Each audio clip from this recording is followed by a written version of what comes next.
They told me she was just a child, fragile, quiet, someone who needed protection, so I watched over her. I taught her human routines. I treated her like family, but the truth, the galaxy, it was far more terrifying. She wasn't a child at all, she was an ancient hybrid experiment, engineered long before humanity ever reached the stars. A living relic of forbidden science, designed to observe, adapt, and someday decide the fate of entire species. This is not a story about power or control.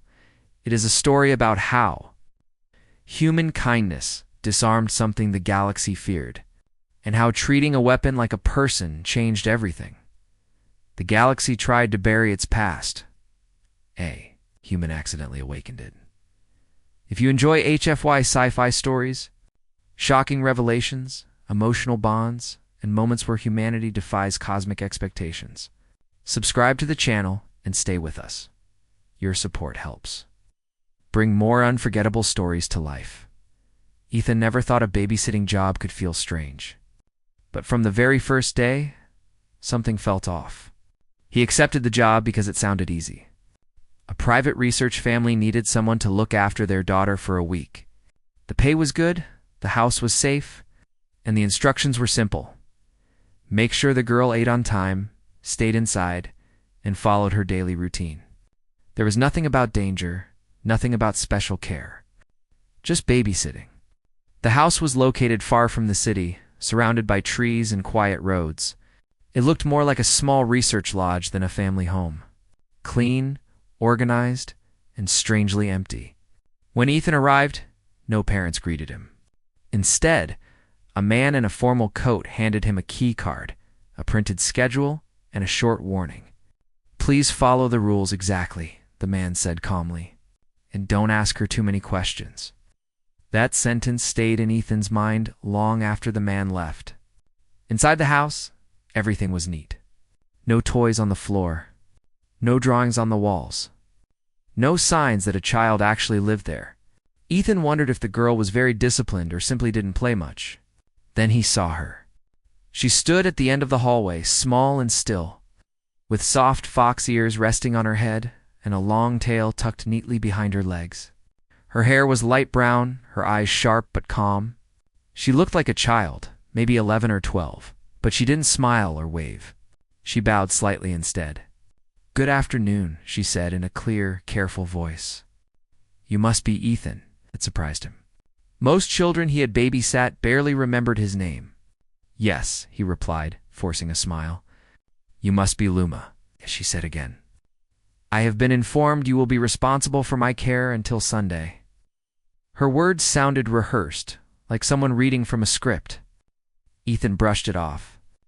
Some kids were raised strictly. He reminded himself not to judge. "The schedule," said Luma, ate at fixed times, studied for 3 hours, rested, then took a short walk in the enclosed garden. No television. No phone, no internet. Everything felt more like a laboratory routine than a child's daily life. During lunch, Ethan tried to make conversation. "So, what do you like to do for fun?" he asked. Luma paused, thinking carefully. "I enjoy reading historical records and observing human behavior." Ethan laughed softly, expecting it to be a joke. "That's interesting," he said. "What about games? Cartoons?" "I find them inefficient," she replied, completely serious. That was the first moment Ethan felt a chill. She ate quietly, neatly, never spilling a drop. When she finished, she placed her dishes in the sink without being told. Every movement was precise, practiced. Later, while she studied, Ethan noticed the books she was reading. They weren't school books. They were old history texts, scientific journals, and handwritten notes filled with symbols and diagrams. Some pages looked centuries old. "Where did you get these?" Ethan asked carefully. "They were written by people who no longer exist," Luma answered without looking up. "Their mistakes are still useful to learn from." That didn't sound like something a child would say. Still, Ethan reminded himself that she might just be gifted. Some kids were very intelligent, very mature. But as the day went on, the strange moments added up. When Ethan accidentally dropped a glass, it shattered loudly. Before he could react, Luma was already standing beside him, her posture alert, eyes scanning the room like she expected danger. "It's safe now," she said calmly. "How did you move so fast?" Ethan asked, surprised. "I anticipated the sound," she replied. "Sharp noises often signal threats." Ethan didn't know what to say. That night after Luma went to her room, Ethan explored the house a little. He wasn't snooping, just curious. He noticed security cameras in places no family would need them. Locked doors with keypads. Emergency power systems. This wasn't a normal home. When he returned to the living room, Luma was standing there, even though he hadn't heard her door open. "You are uncomfortable," she said. Ethan jumped slightly. "You shouldn't sneak up on people like that." "I walked," she replied. "You did not hear me?" It wasn't comforting. "I'm fine," Ethan said. "Just not used to such a quiet house." She tilted her head, studying him closely. It felt like she was analyzing him, not the other way around. "You treat me kindly," she said. "That is not common," Ethan frowned. "What do you mean?" "Most caretakers follow rules but avoid conversation," Luma explained. "They're afraid of saying the wrong thing." "Strange," Ethan said. "Why would they be afraid of a kid?" Luma looked at him for a long moment. Then she turned away. "I am not supposed to answer that," she said. That night, Ethan couldn't sleep. His mind replayed every detail. Her words. Her movements. The way the house felt more like a facility than a home. The next morning, things got even stranger. While preparing breakfast, Ethan accidentally cut his finger. It wasn't deep, but it bled. Before he could grab a tissue, Luma appeared beside him again, holding a clean cloth and antiseptic. "You should apply pressure first," she said. "Then disinfect." "How do you know that?" Ethan asked. "I have observed similar injuries many times," she replied. "On who?" he asked, half joking. She paused. "On humans." That answer made his stomach tighten. Later, while sitting in the garden, Ethan noticed Luma staring at the sky. "What are you thinking about?" he asked. "The passage of time," she said quietly. "Humans experience it very differently." Ethan laughed nervously. "You talk like an old person." She looked at him. Age is not always visible. That was the moment he truly felt something was wrong. Luma wasn't pretending to be mature. She wasn't copying adults. She was hiding something. By the end of the day, Ethan realized this job wasn't simple. He wasn't just babysitting a Foxgirl child. He was watching over someone who understood the world in a way he didn't. Someone who had been trained, controlled, and possibly isolated for a very long time. And whatever Luma truly was, she was not just a child. As Ethan turned off the lights that night, he felt the weight of responsibility settle on him. He didn't know the truth yet, but one thing was clear. This job was never meant to be easy. The second day began quietly, but the strange feeling from the first day did not leave Ethan's mind. He woke up early, expecting to hear normal morning sounds, but the house was silent. No footsteps. No movement. It felt empty, even though he knew Luma was there. When he entered the kitchen, Luma was already awake. She stood by the counter, hands folded, waiting. "You were late by 12 minutes, she said calmly. Ethan checked his watch, surprised. "You woke up without an alarm?" "Yes," she replied. "I do not require one." He smiled awkwardly. "Most kids would love to sleep in." "I do not see the purpose," Luma said. "Wasted time cannot be recovered." Ethan prepared breakfast while she watched closely. He noticed she never looked bored. Her eyes followed every movement, as if she was studying him. "You watch people a lot," Ethan said. "I learn best that way," she answered. "Books explain ideas. Humans reveal truth." That sentence stayed with him. After breakfast, Luma followed her routine exactly. She studied for hours, writing notes and symbols Ethan didn't recognize. Sometimes she stopped and stared at the wall, lost in thought, then continued as if nothing had happened. Ethan tried to distract himself by cleaning, but his attention kept returning to her. He had babysat many children before. None of them behaved like this. At one point, Ethan accidentally knocked over a chair. The noise echoed through the house. Before the chair finished falling, Luma was already on her feet, positioned between Ethan and the hallway, her body tense. "Is there a threat?" she asked. "No," Ethan said quickly. "It was just an accident." Her shoulders relaxed, but her eyes stayed sharp. "You react like someone trained," Ethan said carefully.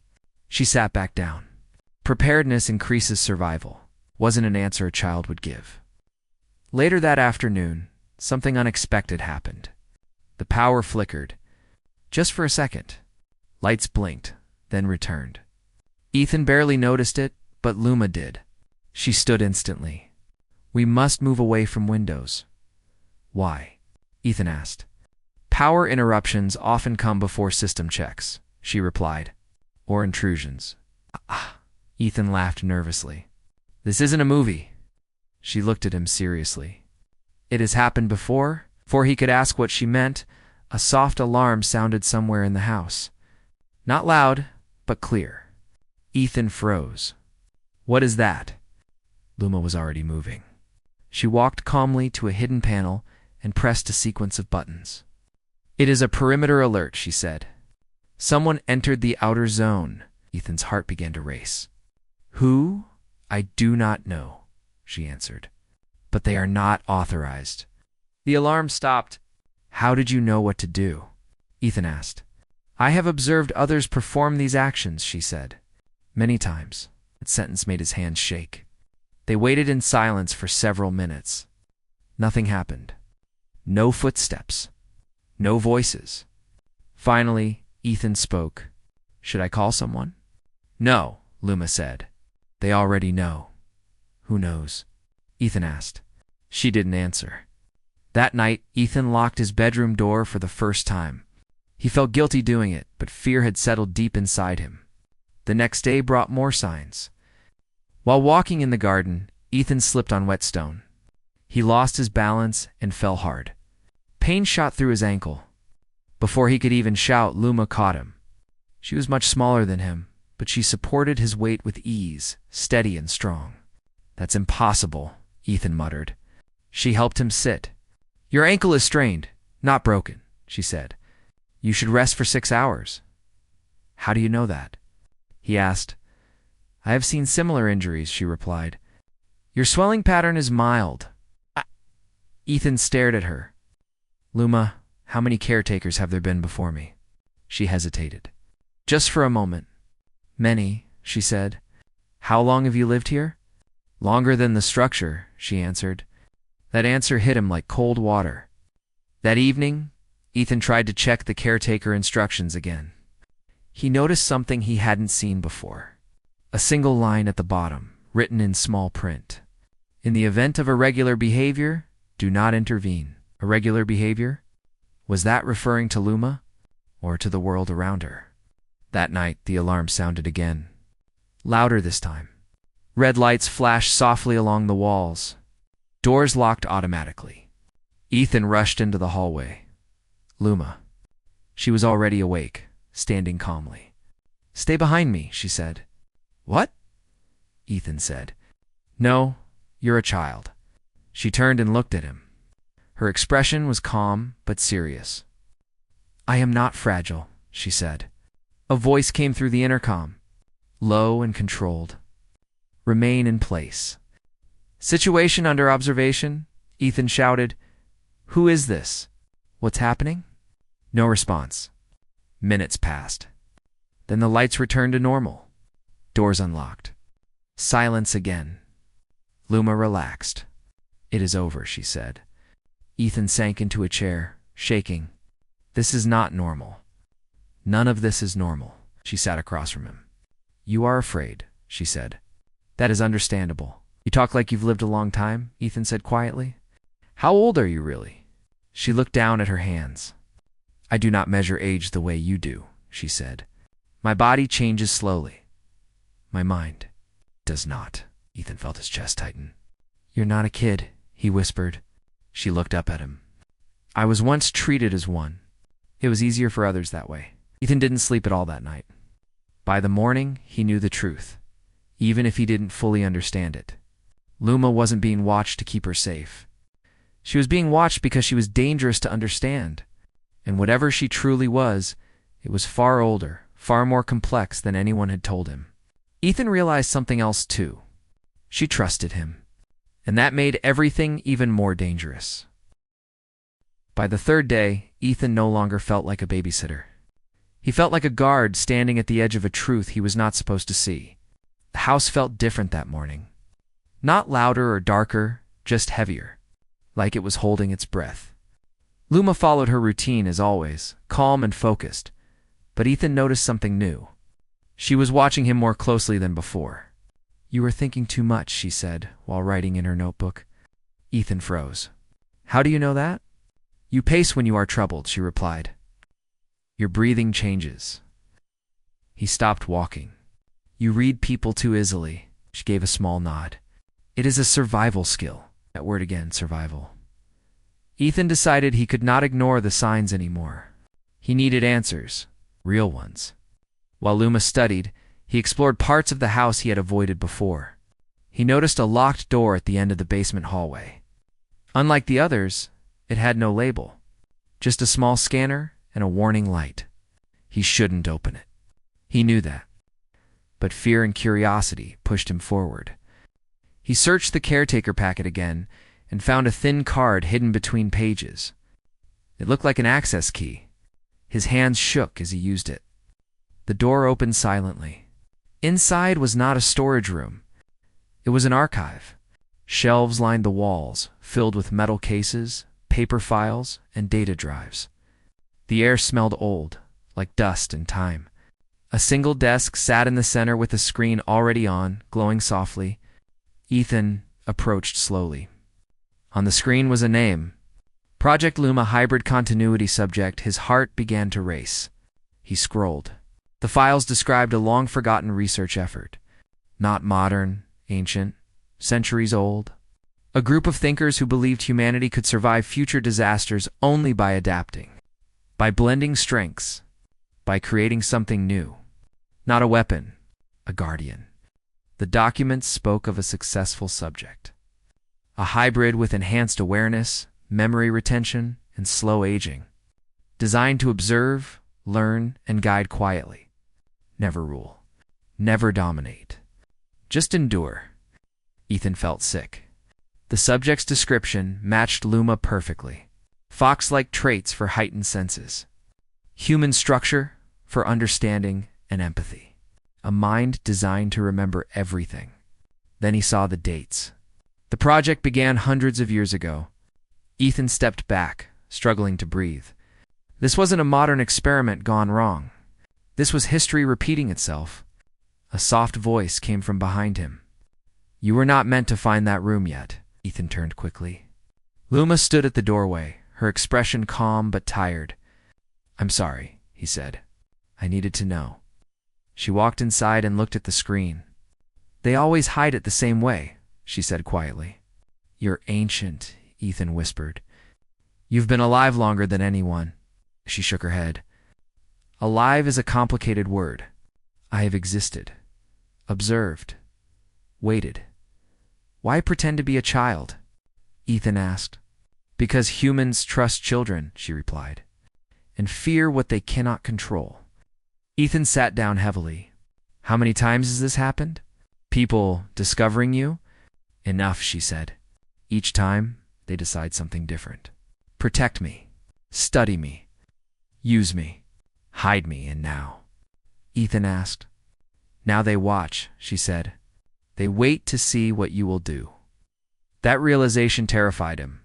"You let me see this?" he said. "On purpose." "Yes," Luma admitted. "You treat me as a person, not a subject." Ethan rubbed his face. "This is too much. You shouldn't be alone with all this." "I am never alone," she said softly. "There are always watchers." As if on cue, the lights flickered. The screen shut off. A low hum filled the room. Ethan stood up. "They know." "Yes," Luma said. "They always do." Footsteps echoed above them. Not loud, but steady. Controlled. Ethan's heart pounded. "Are they here to take you?" "Not yet," she replied. "They will assess first." Assess what? You, she said. The footsteps stopped. A voice spoke through hidden speakers. Caretaker Ethan Miles, please return to the main room. Oh. Ethan swallowed. What happens if I don't? They will escalate, Luma said calmly. It is their nature. Ethan looked at her. At the fox ears, she kept so neatly groomed. At the eyes that had seen centuries of rise and fall. You don't belong in a cage, he said. She looked surprised. Truly surprised? Most say that, she replied. Before choosing safety, Ethan took a deep breath. I don't know how to fix this, but I won't hand you over like an object. Luma studied him for a long moment. Then you must understand the risk, she said. They will not forget, I know, Ethan said. But neither will I. The voice came again. Firmer this time? Return immediately. Luma reached out and placed her hand on Ethan's arm. Her touch was light, steady. You should be afraid, she said gently. That means you still choose freely. They walked back into the main room together. The house felt colder now, watching. Ethan didn't know what the next step would be. He didn't know how to protect someone older than history itself. But one thing was clear. The truth was no longer hidden. And once seen, it could never be ignored again. The fourth day arrived with tension hanging in the air like a storm that refused to break. Ethan felt it the moment he opened his eyes. The house was awake before him. Not alive, but alert. He stepped into the hallway and noticed small changes. Doors he remembered as unlocked were sealed. Lights followed movement more closely. Even the air felt colder. Luma stood near the window, looking outside. They are closer today, she said without turning. Ethan's chest tightened. How can you tell? The pattern has changed, she replied. Observation has shifted to preparation. That word sent a chill through him. Preparation for what? He asked. She was quiet for a moment. For retrieval. Ethan clenched his fists. They're coming to take you, as Luma said calmly. Or to decide if I should continue existing as I am. That's not a choice they get to make, Ethan snapped. She looked at him gently. They believe it is their responsibility. As if to prove her point, a message appeared on the main screen in the living room. Scheduled evaluation. 18 o'clock hours, subject presence required. Ethan stared at the screen. This is like a summons, it is, Luma said. They will ask questions. They will observe reactions. Yours and mine. And then, Ethan asked. They will decide my future, she answered. And possibly yours. Ethan felt anger rise. You trusted me? And now they're using that against you. Oh, she said softly. I trusted you knowing this would happen. What? That made him pause. Why? He asked. Because the choice must be real, she replied. Not forced. The hours before the evaluation passed slowly. Ethan tried to think of a plan, but everything felt watched. Even whispers felt unsafe. At exactly 6, the house shifted. Hidden panels opened. Lights dimmed. A door Ethan had never seen before slid open, revealing a long white corridor. A voice spoke, calm and neutral. Please proceed. Ethan stepped forward instinctively, but Luma stopped him. You may still leave, she said. They will allow it and let you face them alone. He said, no. They walked together. The room at the end of the corridor was large and empty except for a table and several chairs. No people. Only cameras. Dozens of them. The voice returned. Subject Luma, please sit. Luma sat calmly. Caretaker Ethan Miles, please remain standing. Ethan's jaw tightened, but he obeyed. You have been exposed to restricted information, the voice said. Explain your response. Ethan spoke before he could stop himself. She's not a project. She's a person. There was a pause. Your opinion is noted, the voice replied. But irrelevant. Luma looked up. That assumption is outdated. Another pause. Longer this time. Explain, the voice said. You created me to observe humanity, Luma said evenly. To learn its strengths and failures? That includes learning when control becomes cruelty. Ethan felt a lump in his throat. You have exceeded your intended role, the voice said. No, Luma replied. I fulfilled it. Silence filled the room. Then a new voice joined in, older, sharper. She is correct. Ethan's eyes widened as a section of the wall turned transparent, revealing several people watching from behind glass. Men and women of different ages, all with serious expressions. We've reviewed the data, the older voice continued. Restarting the program carries risks. We need her genetic record, another voice argued. She's proof it works. Luma stood slowly. I am not a template, she said.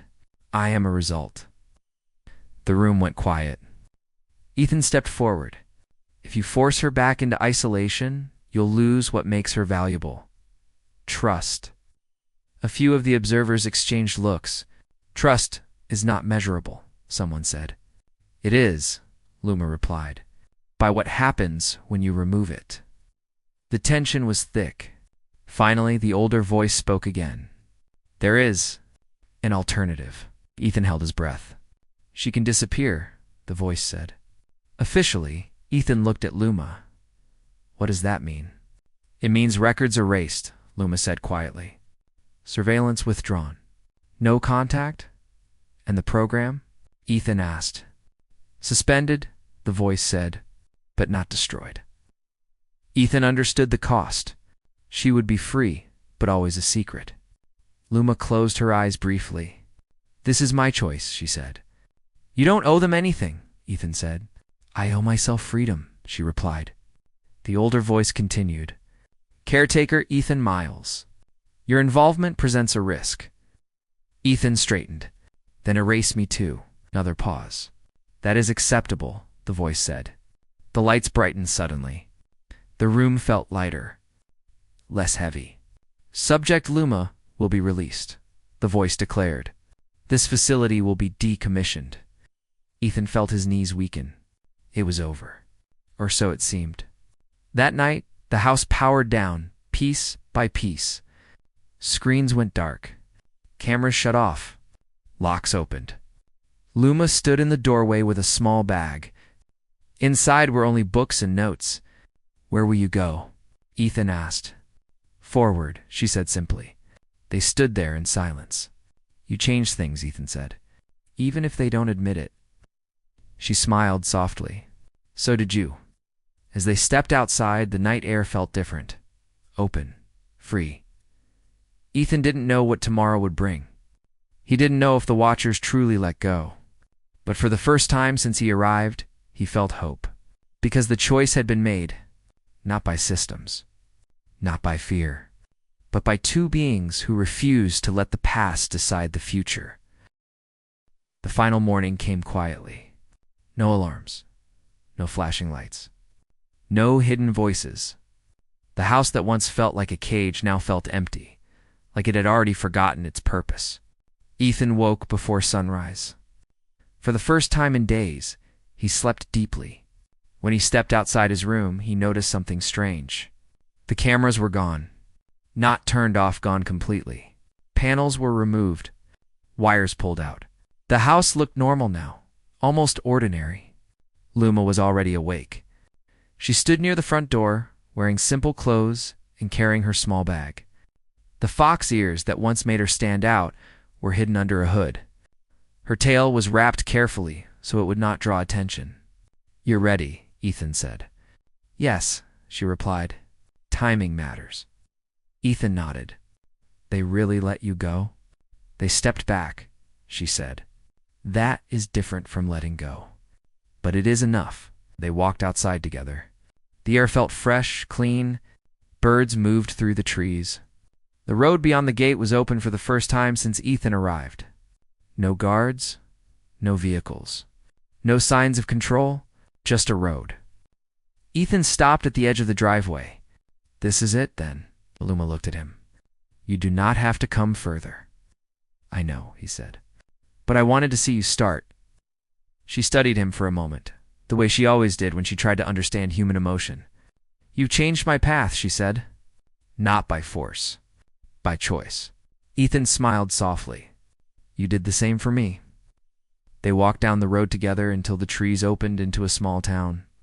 People moved about their lives, unaware of how close they had been to something they would never understand. Luma lowered her hood slightly, watching everything with quiet focus. "This world has changed," she said. "Faster than before." "It doesn't slow down," Ethan replied. "You just learn how to move with it." She nodded. "That will take practice." They stopped near a bus station. Luma checked a small paper map. She didn't use phones or digital systems. She preferred methods that left no trail. "I will go this way," she said, pointing toward the city. Ethan felt a strange heaviness in his chest. "Will I ever see you again?" She thought for a moment. "Possibly. If our paths align. Or if you are observant?" He laughed lightly. "I guess I'll have to be." She stepped forward and hugged him. It was brief, careful, but real. "Thank you," she said, "for seeing me." And then she turned and walked away, blending into the crowd like she had always practiced. Ethan watched until she disappeared. Life did not return to normal immediately. In the weeks that followed, Ethan noticed small changes. His records were wiped clean. His past work history showed gaps, but no one questioned them. It was as if the world had quietly agreed to forget. He moved to a new city, took a simple job, lived quietly, but he never stopped watching.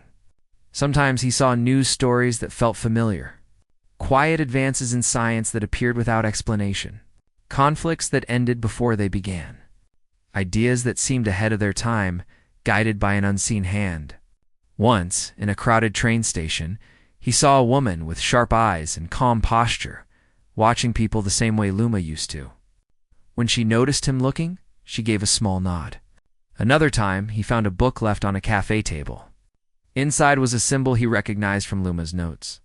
No name, no message. Just a reminder. Years passed. Ethan grew older. The world changed again and again. Technology advanced. Systems rose and fell. Fear came and went. And through it all, there were signs. A new policy that prevented harm before it spread. A discovery that saved lives without seeking credit. A voice in the right place at the right time, guiding without controlling. Most people called it luck. Ethan knew better. One evening, while walking home, he noticed a small garden tucked between buildings.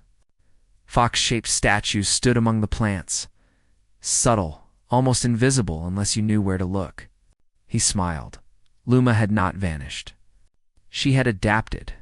She moved through the world, not as a subject, not as a legend, but as a quiet presence, learning, guiding, protecting when necessary, not ruling.